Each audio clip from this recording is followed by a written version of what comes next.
welcome everybody. Good to see all of us that are here, all the siblings that are here, and all of you who are joining us at this moment or will be joining us later on in the hour or at some other point in the conversation when you have the opportunity to. So welcome back. Apologies for our last session. We had canceled it because there was a couple meetings that were timely and that we all couldn't make it. So there was really like one or two of us that could participate only. So we're back again, and good to see all of you, and good to be looking forward to the conversation that we will be having today. But I want to first have those who are here introduce themselves before we go on further.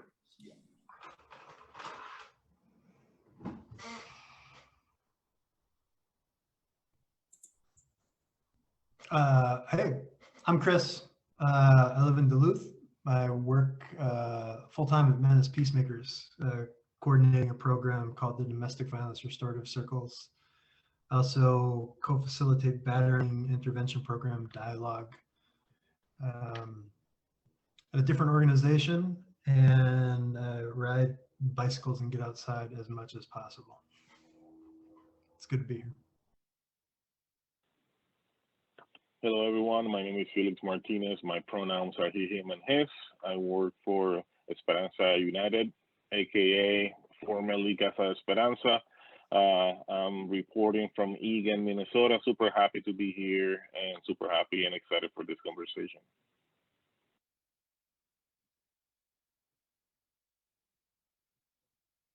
It's Austin Smith. Use he, him, his pronouns. I'm a former intern at Men as Peacemakers, and I still continue to volunteer with the domestic violence and restorative circles that Chris and Ashley run. Happy to be here today. Yeah, thank you. And so excited for Austin's inaugural participation with us. He's always done the behind the scenes and the Facebook chatting with those of you who are joining us live. So he'll continue to monitor that and share feedbacks and thoughts via Facebook. So definitely engage with us within this hour as we have a really vital conversation about what happened 2 weeks ago. Before then, again, my name is Peng, using he, him pronouns, and I'm with the Mid-Masculine Folks Network. We had some tragic losses 2 weeks ago, and I think that it's an opportunity for us as men and masculine folks to really engage in dialogue about violence and when and who uses violence and how that looks like, right? I think 2 weeks ago on Thursday, July 28th or 29th there, I believe, if I'm not mistaken, down in Shakopee, there was a killing of a man who had murdered his soon-to-be girlfriend, and then he had decapitated her as well too, and they had found her body and I believe her head on the street and had made arrests towards him, and they had been in a tumultuously violent relationship, an abusive relationship, and he was the one that was causing all of that. And then on Sunday, I believe it was like the 1st of August or whatnot, a man was found who was missing, was found to be buried in the backyard of his ex-wife, and that was in St. Paul. So these two cases are very different in many ways, but it also positions us to really think about when murders happen that are with regards to the context or in the context of domestic violence. What does that mean and what does that look like? And then when women use violence to kill the people who are abusing them, what does that look like? In the instance of the case on Sunday, where the ex-husband was found, he was the one that was doing most of the abusing and most of the violent behaviors within that relationship. And that is according, obviously, to Violence Free Minnesota as well too, and to Transforming Generations, who works in the Hmong community.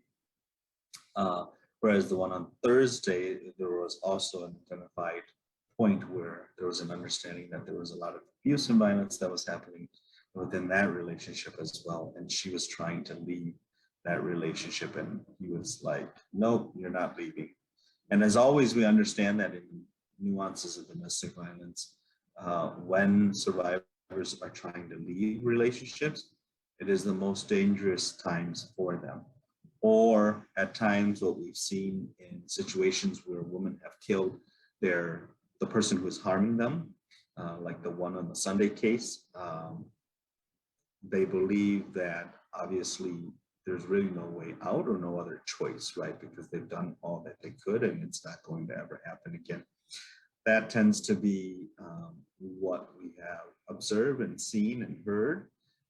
Obviously, I think no amount of reason or no amount of understanding justifies people's choices of murdering somebody, people's choices of using violence.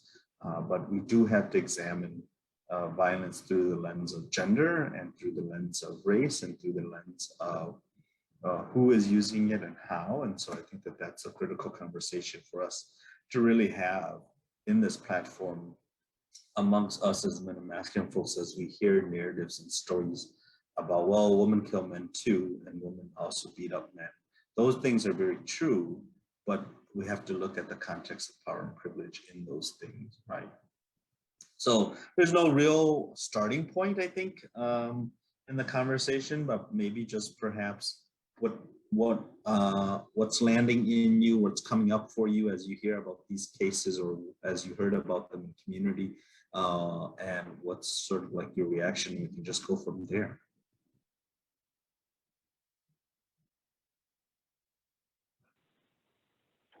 Well, first, very sad to hear that. Sad, understanding that every person have the capacity to kill, and we don't need to be in that. We don't want to be in that situation, and I think it's something that not to be done. I think we're going through difficult times with COVID, the pandemic. We're all going through a lot of stress. A lot of people are losing their jobs, and it's a good time for people to get together, ask for help, listen to each other. I remember growing up in Puerto Rico, and we have neighbors that we knew they have domestic violence. There was domestic violence in those houses. Sometimes we even heard people crying. And in Puerto Rico, we were taught to don't get in other people's business. So when it happened, we stay silent. And I'm totally sure sometimes when we see situations like that, we stay silent because sometimes we don't know what to do. Sometimes we don't know, how to help them. So I think right now there's a lot of places where we can get informed, we can get educated regarding these cases, and not stay silent. I think it's very sad to see this happening. It's sad we all lose in these type of situations. Their kids, their family members, and as a community members, we need to strengthen our communities. We need to be sure situations like this not happening. Seeing that situation where that woman that been suffering for so long had to make the decision to kill the abuser, it's sad to feel that woman had to have that to get help, because obviously I think she went to the police, and I don't know what happened. I think obviously systems, they need to be on top of things in situations like this too.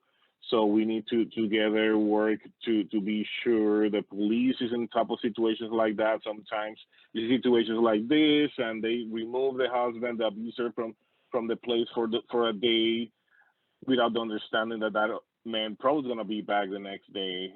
And things like that can be like that. We need to be more tough. We need to be sure there's more strict laws that prohibit situations like this of happening, and look for help. If you feel that you're stressed, you feel that you're not listening, there's always people that can listen. There's a lot of good people out there that can support you, and take care of yourself. Mental health is a big deal. So let's support each other.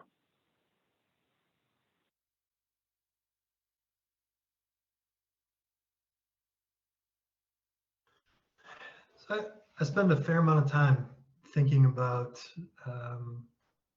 differences and similarities between violence men use against women and violence women use against men in relationships. I'm also conscious that when I say that, I'm speaking in the gender binary. I know that violence happens in all kinds of relationships. One powerful thing my 12 years or so of doing battering intervention program work has taught me is that regardless of who is using violence against whom in a relationship, patriarchy is the bedrock of it. And there was a time when if someone would have said that to me, I would have been very skeptical, maybe to the point of dismissiveness, because I like to consider myself a fair-minded person. And there was a time when I just didn't want to accept that there might be an almost intentional system in place that privileges some folks at the expense of others. I don't see it that way anymore. I've had to have a lot of experiences to get to where my thinking is and where my beliefs are. And I've been guided in that process by people who are very patient. They never tried to convince me of anything. They just tried to help me see what they were seeing. So it's important for me to give a preamble like that anytime I talk about these things, because my thinking has not always been where it was because I'm a product of the same environment I'm talking about. And I'm not mad at people who don't see it the way I do. I also don't claim to have expertise I don't have. One of the things that those folks who have mentored me in battering intervention work, which is feminist work, which is anti-patriarchy work, one of the things they've mentored me in is using some context to help figure out what's going on in a situation where mutual violence is being used between a man and a woman. And there are four factors that I often think about, and when I'm trying to help men make sense of the violence they use, we talk about these. And those are the pattern of the violence in the relationship and for the person who's using and experiencing it, the meaning of the violence for the person who's using it and the person who's experiencing it, the intention behind using it, and the impact of it on both people. And in most situations I have encountered in the work I do with men, when men talk about having violence used against them, when we run those experiences through the filter of those four contextual factors: meaning, intent, impact, and pattern, the result we get from that process doesn't make the women look like perfect human beings. No human being is a perfect human being, right? Everyone is capable of mistreating somebody else. But what it usually does is it situates that mutual violence in the context of patriarchy. Here's the top search result. Sorry, my phone's talking to me. It illuminates the system of dominance and compliance that patriarchy creates. This is another thing that I wouldn't have believed at a certain point. I would not have believed that when I was a boy, I was being raised to be a man who partially defines his success as a man as having certain types of power over women, of achieving women's deference. And I would not have accepted the fact that the girls that were my peers were being raised to see their value and how pleasing they were to men. That was a really hard thing for me to accept when I started learning about it.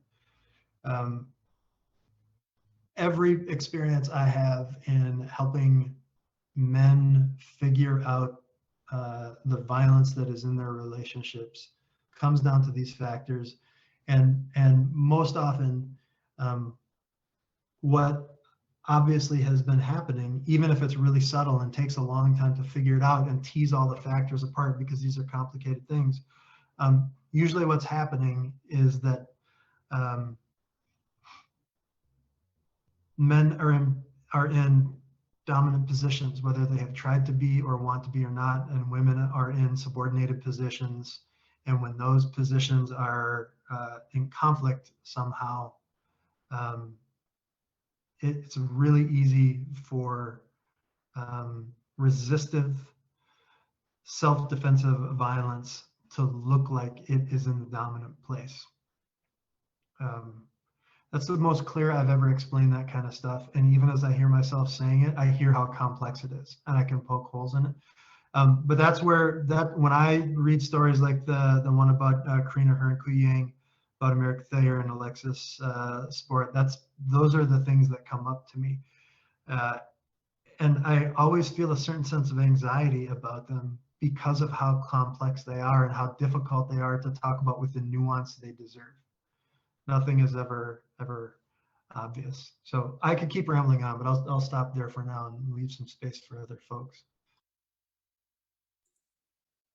Well, Chris, I'm glad you brought up the issue of patriarchy as like an underlying factor, because I've been studying a lot about hierarchies in general, and patriarchy is one that dominates us a lot.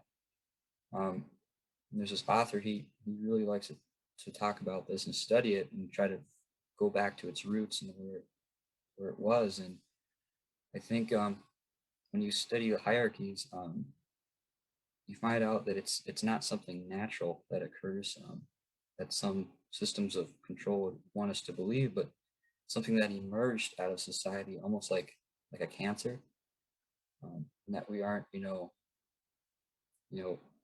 naturally inclined to do that, but it's something that we live in. It's been dominating our society for so long. We think it's normalized. It's like we've internalized it.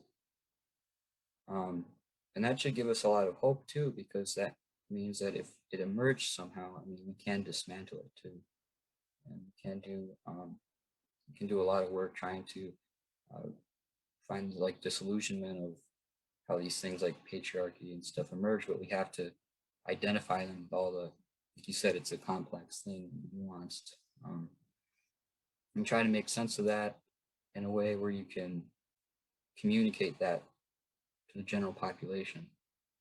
I think that's our biggest task, and I think about when I'm thinking about these cases, these two, one thing I worry about, because they've been so public, that it might encourage other people who may have been meditating on violence, something like that, to continue the violence in their own sense, like an act that follows it. And we see that a lot when there's instances of like mass violence. You see like a lot of copycat sort of cases and things like that. So that's one thing I worry about. But as long as we're educating people and ourselves, I think that's what's going to get us through this. I was thinking about something that you said that caught me. I have two thoughts to what Felix was saying about like that systems have to do a better job. I agree that systems do have to do a better job, whether it is the police system, whether it is the criminal justice system, whether it is the family court system, whether it is the social service system, whether it is even for those of us who work in nonprofits, that is a system in itself of us providing services. We, as advocates or as people who are doing prevention work, do have to actually be tidying up our gaps the best that we can, right? And then yet at the same time, I think community has to do a better job, right? The ways in which we are in community together, the way in which we are in family together, the way in which we are in relationship with one another, the way in which we are neighbors to one another, the way in which we are in the same congregation or faith congregation or spiritual institutions together. How do we care for one another's being? How do we look at collective care? To your points about mental wellness and mental health and one's well-being, right? And all of that are things that are not underlined, but they play some role or they show up in the violence that we see, right, when it happens. Doesn't excuse the violence, but it shows up and it plays something in the violence. And so I do think that for me, as somebody who's worked on prevention for a long time, and some of you as well too, it's really for me to really think about like, what are the ways in which community can actually take this on, right, without relying on first responders so much, or without relying on the courts so much. The courts can only do so much, right? Orders for protection can only do so much. And we've seen, I remember as I'm talking here about many women, but one in particular who did everything she could to keep herself safe, right? Having alarms, having order for protection, carrying gun, and at the end she was still killed.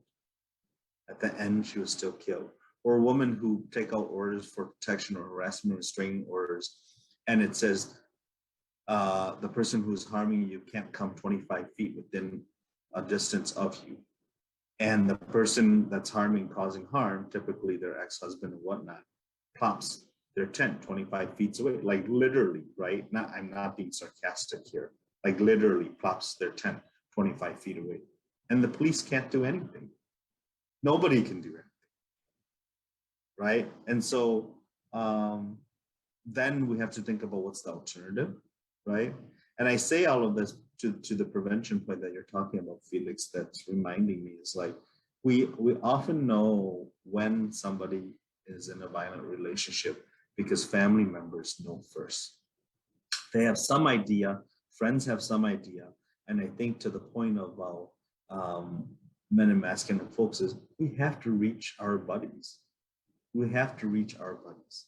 Don't let them go down that hole. Don't let them just be easy and speak easy to us, but really be transparent and challenge them, right? I think about like if these two men, you know, had some man in their life or some masculine person in their life that could like work with them, move them, I think we might have a different kind of an outcome to their lives, right? And why that is important is because we often so much of our time concentrated on providing services to survivors, and to they're typically obviously women and feminine identified, but we in the engaging men work, it really means that we have to also be working with the men and really be providing them the kind of support that they need. And I think that we want and need men and masculine folks in our lives to be pulling each other out of these dark places and dark holes that we go to, because violence is always the low-bearing fruit for all of us, as I always say, right? That's my thought there. And then like to Chris's, I think really articulate and thoughtful way of how you contextualize violence when women use it versus when men use it. I think that that's what that parallels to me is all of the uprising that we saw with Black Lives Matter, right? And all of the what people consider to be violent protests, and that people needed to be non-violent, right? And so I think there's some like why I'm saying that is because I think there's such a dominant narrative in our society around like not being violent, like at all costs, not being violent. And it really comes from obviously the teachings of Gandhi and MLK, Martin Luther King and others, but I don't know if that is necessarily true at times, exactly to your point there, Chris, because when you've experienced so much violence and you're in the subordinate place and there's nothing that is stopping it, what are you supposed to do? That becomes the question. What are you supposed to do when you're in the subordinate place systematically and you can't move? Are you expected to just take the violence, all of it, and then one act of violence, in this instance, for the woman who killed her ex-husband, like one instance of a murder act, then all of a sudden you become mad and you're like the main abuser in the situation? I don't know about that. Or like with all of the, what people were talking about with all of the uprisings that happened and all of those people being considered violent because they had looted and robbed Target or Cub Foods or whatever, and that they were considered violent, right? And that they should have been really peaceful. So I'm just holding those tensions and naming those tensions of how we're walking through society with the narrative of not being violent, and then somebody and people who are in subordinate positions systematically, day in and day out, experiencing violence continuously, right? And the notion of nonviolent embedded in that, I think, doesn't make sense. And how do we make sense of it then, if it does make sense? You know?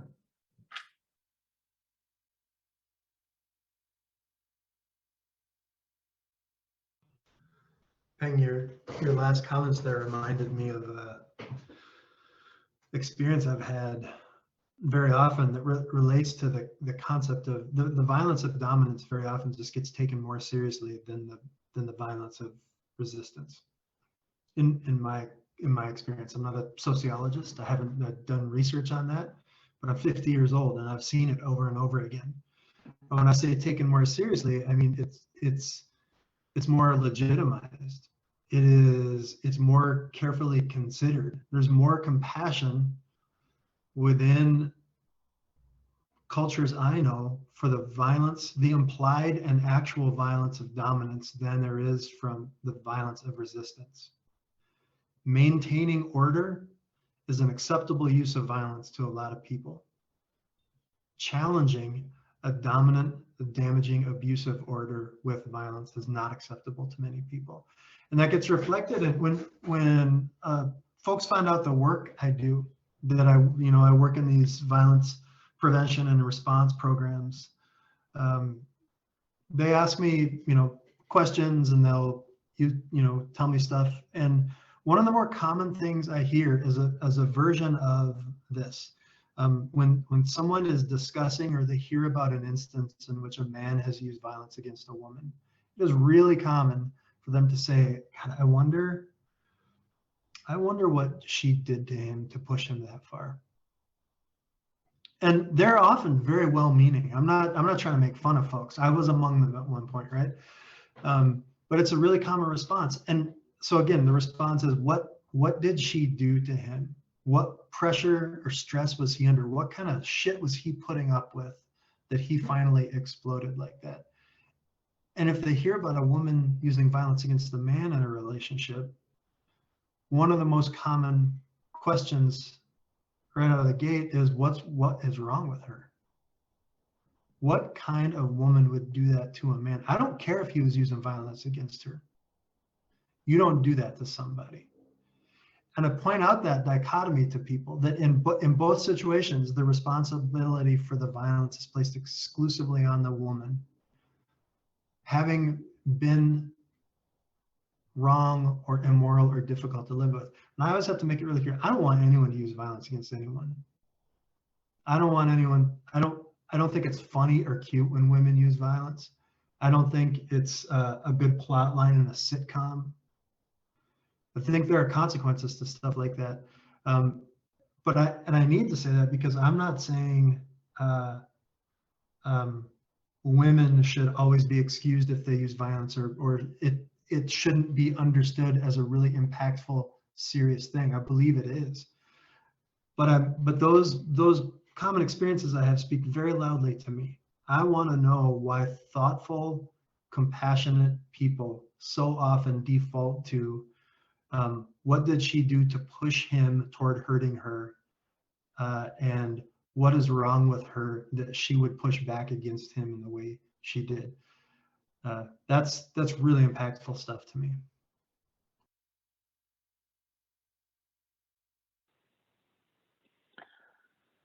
Well, yeah, listen to all of you. You start thinking humans use their violence to, to cover excuses, just to try to get their point across. And as a community, as a human beings, we need to start looking for other ways to get our points or to, win a discussion without using their violence, without screaming, without trying to be tough.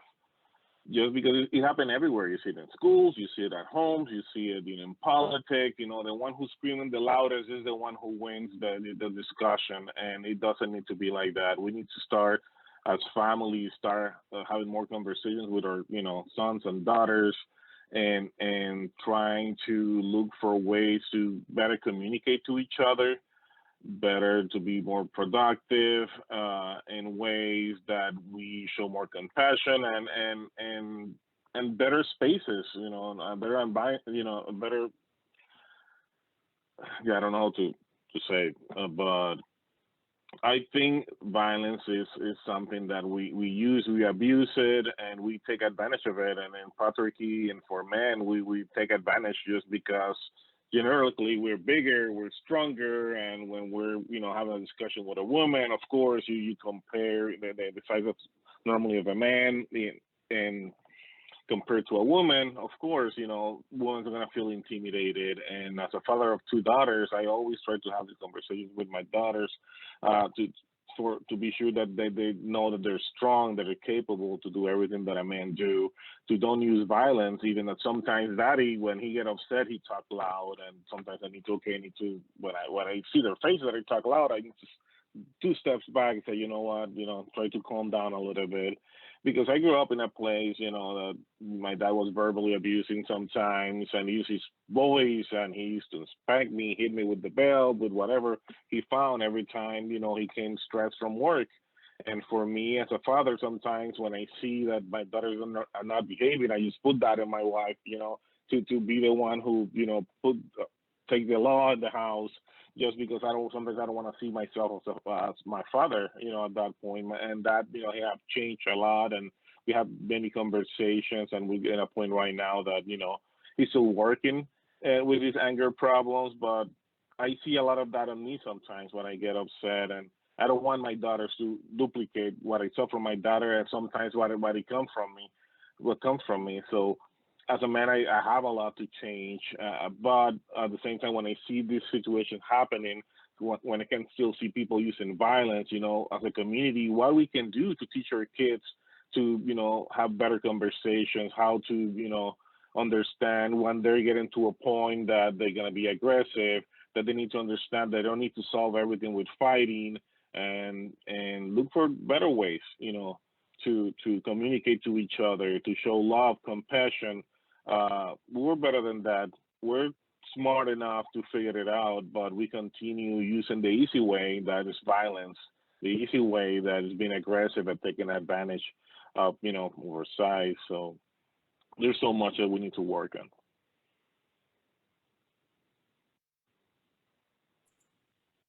I like what you said, Felix, about the community. And I think that's a very crucial starting point to combat some of these systems. And when I learned more about what all you guys do, Hang and his programs, and Felix and Chris, I think what you guys are doing is something that's crucial, because we're not gonna dismantle these systems of domination overnight. There's not gonna be some big event where we're just gonna stop it, because these systems are in place. But I think we have to think about how we work within it while we live this reality, and how we can do things at the grassroots level and change that. And I think the community programs, and like you were saying, Ping, check up on people and listen to families and friends, and people who say, hey, I suspect that there's definitely some violence going on here, and come together and work on that as as one body of a community. And I think that's what really helps us begin to start dismantling some of these things, and working at the smallest level possible, and organizing more and more. And then it will help educate, I feel like, the general population for sure. Yeah, a lot of respect for you guys and all the programs you do. Just want to give you guys a shout out.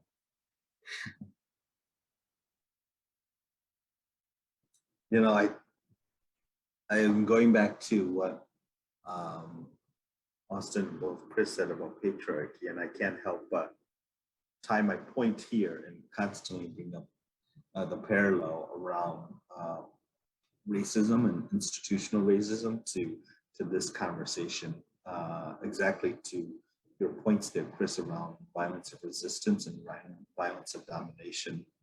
Because we see the same things happen when Black men are killed by the police. People are like, what did he do? Why didn't he comply? If he had obeyed, his life wouldn't be, he wouldn't be dead. Same thing we say exactly to your questions there, Chris. What did she do? If she had only did what he asked, she probably wouldn't be dead. We just substitute, you know, the police for the man and vice versa. And all of this, obviously, we understand that exists in the context of patriarchy. And patriarchy doesn't just exist in sexism only. It exists in racism as well too. Because it is a system of domination. It is a justification for the violence. One of the pillars, I think Ellen Pence and them always talked about a domination and supremacy, male supremacy is subordination and being inferior and making people believe that they are inferior and making them feel like, I'm sure for the woman who killed her ex-husband, like she was crazy, so she was the crazy one. And I think about all of the police law enforcement trainings that advocates had done in the earlier days of domestic violence work, where a lot of the police officers were like, we came in, he was calm, collected, she was all over the place, right? And how could we not associate that she was the one that was making all these things up, right? Because he was fine. And the same way as we look at Black men when they're being arrested, he was all over the place and the police were asking him and being whatever with him, and he wasn't complying. So it justifies the violence of domination, to Chris's point, gets justified over and over and over as normal, as natural, as okay. But the violence that is fought back to that is like, nope, that's not normal. You could have saved your life. It's okay that you experienced that violence because you didn't do something. You didn't do something that was a part of that natural compliance. You didn't do something because of that subordinate place. You didn't do something because you don't have that kind of power, essentially, to actually fight back, because you should have just complied. So it is all about that order, and it is all about that hierarchy that you're talking exactly about, Austin, and the hierarchy of domination and supremacy, whether it is male supremacy or white supremacy. It is about following that order and everybody aligning itself to that and everybody supporting it, right? Until you yourself may have perhaps experienced it, then you may be like, oh, okay, let me re-question this. But if you haven't, to Chris's point, everybody's like, oh, this is natural. This is how it's supposed to be.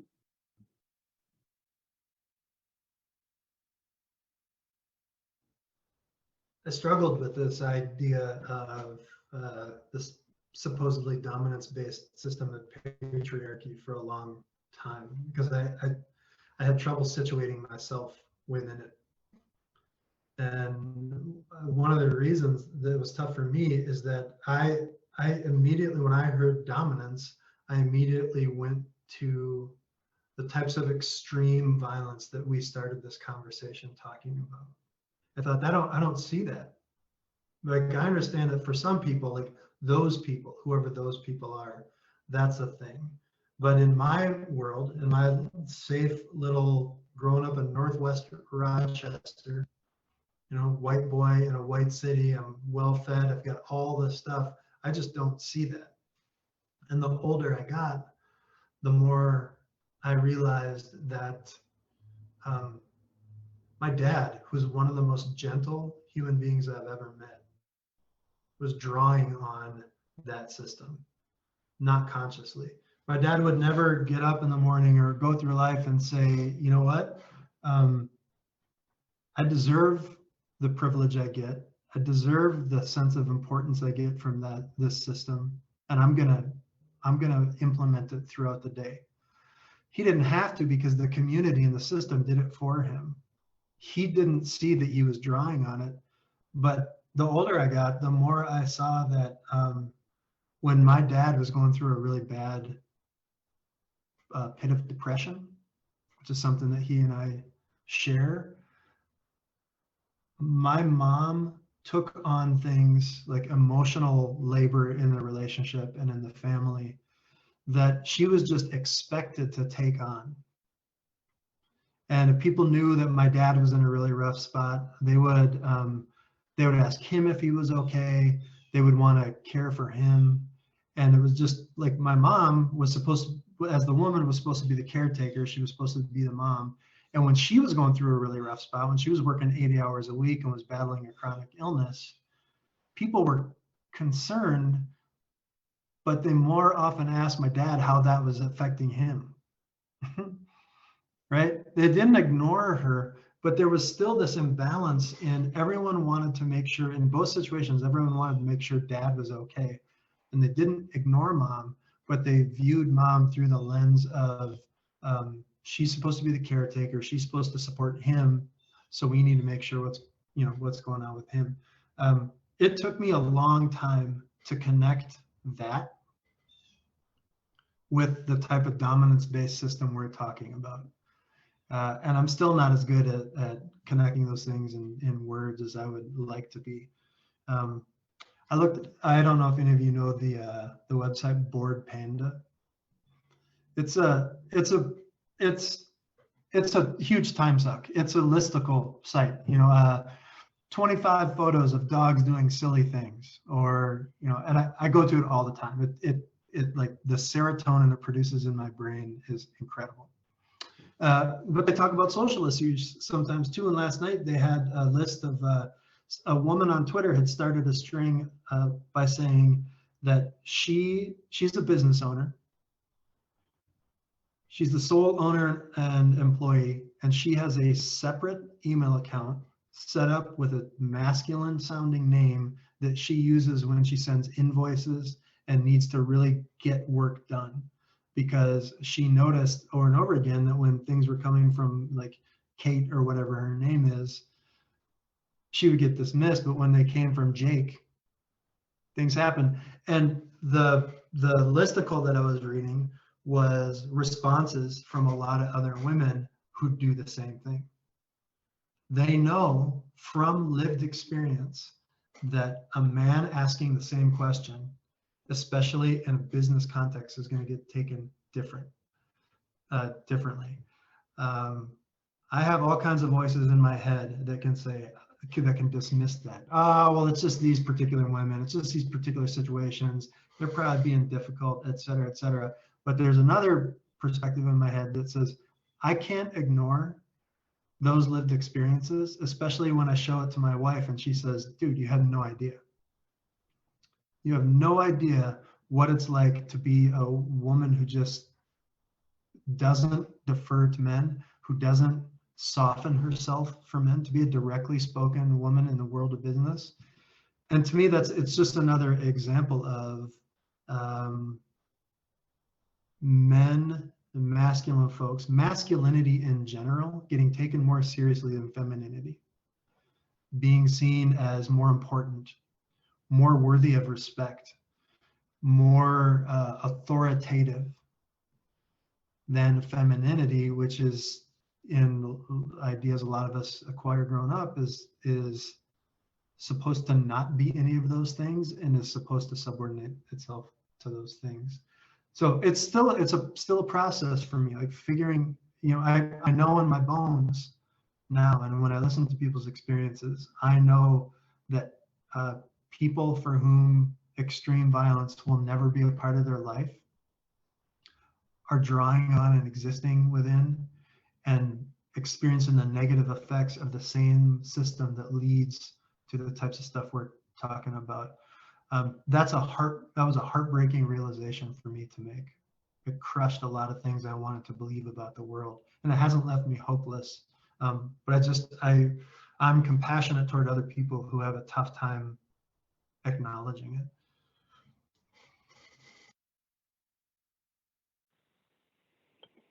Yeah, listening to Chris, there's no way in my mind that, it's no, it's not funny, but every time when I'm with my partner, where we're in a restaurant, when they bring the bill, they bring it to me. I'm very lucky that my partner, she work in prevention also, and she's aware of all of this. But it happened all the time. Every time we go to an office, they start a conversation directly to me, and I see the frustration in my spouse, and like why they going to him? I'm here also. So I can see that, and that's why I do what I do, because I want my daughters to probably don't go through that. That it that they're not there. They always go the direction to me. They start talking to me, and just see the frustration of my wife. It brings me a lot of frustration too. And also, why men don't engage more? If we know that we live in systems of patriarchy, that we're taking advantage, why we're not doing anything? What we need to do to engage with men so they can start talking about this type of conversations. When I do groups in my community and we do the invitation to men, you think men want to come and talk about this type of topics? They don't, because they take advantage of it. Because it worked for them. So of course, you make a group, do an invitation. Probably 50 people say yes, and when comes the day, 5 show up.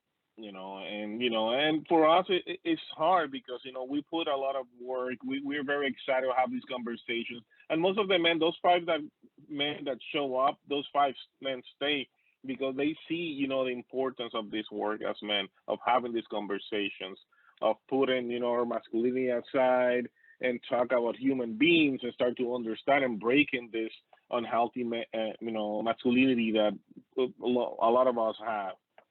So what we need to do in order to create these spaces, why men are not engaging, that's a tough question, especially for lots of men that have been working in this field for years and years, that they're still battling that, and how we can support them to be sure that say, you know what, you're my inspiration. I'm doing this because maybe I hear you talking. I want to be, an ally. I want to make a difference in my community. I want to see men respecting women and women being respected. Women show how strong they are. They care, they take care of us, like the example that you gave, Chris. And when you get older, most of the time the daughters are the ones to take care of mom and dad, while the brother is sitting in the side just looking, just being there, making jokes, doing nothing. How we can change that, so we live in a world with more equity. There's a lot to do, and these type of conversations are great because we're talking about things that normally you don't see around. So if people have the opportunity, talk to their friends. If they get together, start talking about safety, talk about topics like this, because those circles, those friends, those neighbors are the ones that are going to bring the strength to your community, and being also an example to other members in the community to make a difference. I think these stories that we're hearing about, businesses, women in businesses, or these little stories of like what you were saying, Felix, about when you're at a restaurant, someone hands you the bill. I think that's really important to know that it still exists, because culture, like the dominant culture, I think itself, can sense that we're starting to learn more about these things, and it almost like adapts to try to stay empowered. What I mean by that is I see, like, say in the old days, a woman author, say she's writing a book and she uses a male pseudonym. And you see that, and that's like more in the culture, entertainment, or in movies where there's like a lot of like the females have the subordinate role. But today, culture, as they'll try to say, like, oh, look at, we have a female protagonist, or women authors don't have to change their names anymore, so it's fine. Everything is fine. Like, we're making progress. But that's like what you see, when you go online or turn on the TV. But when you hear these little stories about big stories, I mean, about women having to change their email, or or you're the man, someone hands you the bill. Like, it just shows you that at the reality of it, like, that we all face, is it's still a problem, and we can't ignore that. And because culture would like us to ignore it and say everything's fine while these systems are still in place and haven't been changed at all. So I think it's important that we're having these conversations to remind us that we still have a long way to go. Um, that's what I think about a lot. And I see, like, a commercial even, it'll have a lot of, like, people of color and women in it, but they're still trying to, like, make me a consumer and sell me something. Or, I don't know. It doesn't change that dominant, oppressive relationship at all. It's just it's trying to adapt. That's something I think about a lot.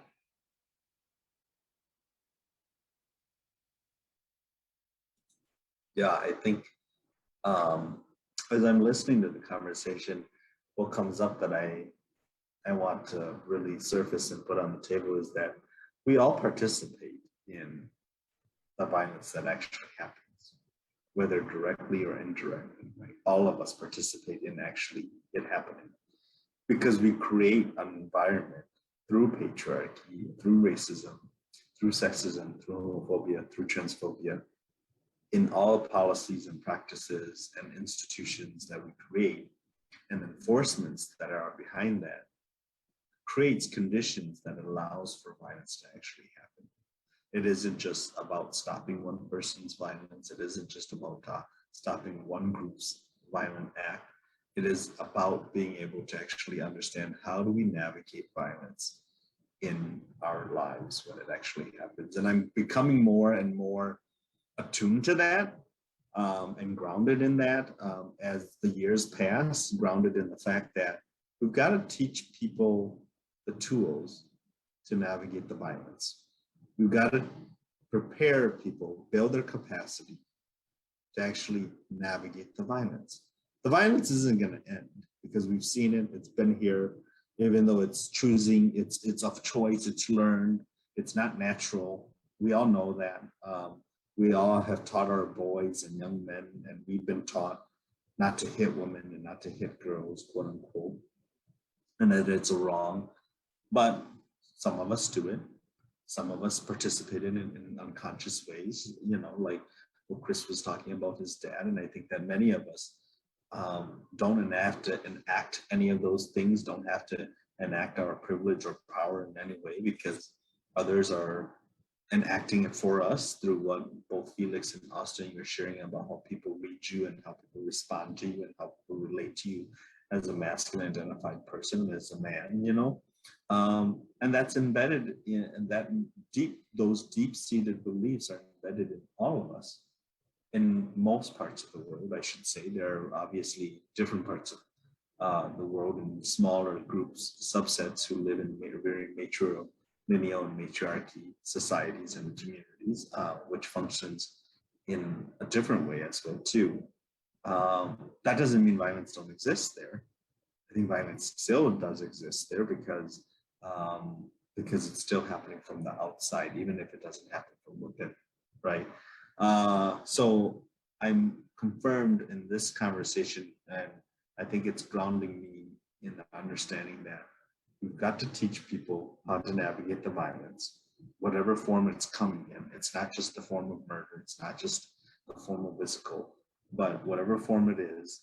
And not just the people who are experiencing it, but the people who are witnessing and experiencing it secondhand as well. So that's sort of like some of my thoughts in this conversation, and leave the space for you all to share some of your closing thoughts before I close us out here.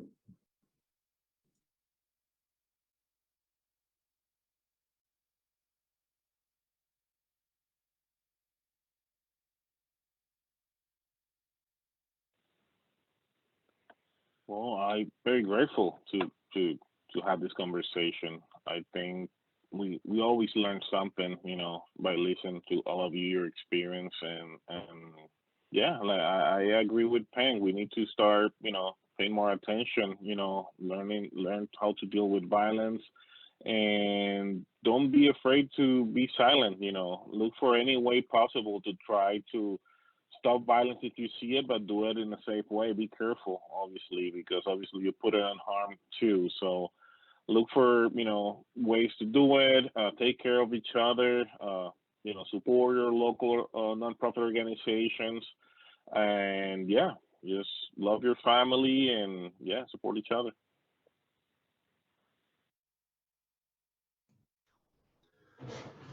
Yeah, one of the things I said about that observation I've, as an adult had about things I experienced between my parents when I was growing up is that that's not the only place I've seen that. I've seen that in the ways in which my family and my wife Shannon's family interact with both of us. And I've seen it, it's like one of those things that I learned later in life, and then I use it as a lens to look back on experiences I've had, and I see that's been there all the time. Sometimes it's really obvious. Sometimes it is incredibly subtle, and you really have to pay attention for it. And you might even accuse yourself of noticing it where it doesn't really exist because you've got a hammer and everything looks like a nail now. But that to me, it gets to what I think Peng was the first person in this conversation today who raised the concept of community and the responsibility communities bear and the damage they sustain when individual members enact community norms in particular ways. It's so easy when a really, really obvious form of violence like murder happens to focus on that and say that's not who we are. That has nothing to do with who we are, it doesn't come from who we are. Is a much more difficult thing to say that needs to be addressed, and we need to think about what role we play in that. We need to figure out what patterns that is part of. That is incredibly difficult. And Austin, I appreciate you naming the fact that we're all doing or attempting to do important work in our programs. My guess is that Felix and Peng share, and that you, because of your work in the Domestic Violence Restorative Circles program, share a perspective that we do the work we do because we're trying to make change, and no program can change a community. We need communities to engage with us in the process because we can't, the cops can't do it, the criminal legal system can't do it, scrappy little nonprofits can't do it. Communities have to change from within, and we're trying to lead that and motivate it. But I would hope that community members who are listening to this and paying attention to it remember that we're not doing it so other people don't have to. We're doing it because we want other people to come along with us.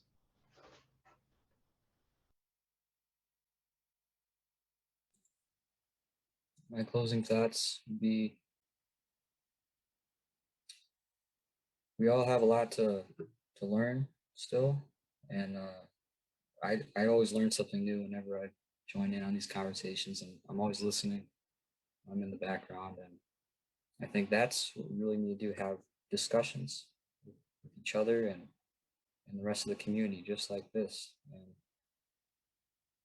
And I think it's this give and take. It's the nonprofits and it's the community as a whole, and it all has to work together. It's a relationship. And I think the more we can strengthen those relationships, I think the more hope there is, and that should give us a lot of enthusiasm to continue working. So thank you, guys. Thank you, and always appreciative of all of us, and Chris is always stepping in. So grateful for you and to Austin's inaugural joining us as well too. And always, this is a platform, to Chris's last point there, this is always a platform for us to start and launch these conversations. And always appreciative to those of you who are joining us live at this moment and trying to chat in or chime in or paying attention to the conversation and thinking about it and hopefully taking it forward and moving it in your own ways in community with the men, masculine folks in your lives, or with the women folks and femme folks and queer folks in your lives, and continuing on these conversations and practicing how to navigate the violence and how to sort of prevent the violence from actually happening within the home and community. So this is that platform. As always, we've shared that we hope that people can take it off, and especially men and masculine folks. So always appreciative of folks joining us later on or live at this moment. Again, we are here every other Thursday, bi-weekly at noon, from noon to 1 Central Time, because we know that there are folks who watch us from elsewhere in the country as well too. And there are also folks who also watch us internationally as well too. So we're always appreciative of those folks who join us from international places and spaces, because we are utilizing Facebook and YouTube. So definitely keep sending us your comments and thoughts. Always appreciative of these siblings. And we will be back in about 2 weeks, and always appreciative of our philanthropy partners, the Noble Foundation and Blue Cross Blue Shield Minnesota, for supporting and making these conversations possible. So until next time, take care of yourselves and be good, or be healthy, I should say. Bye.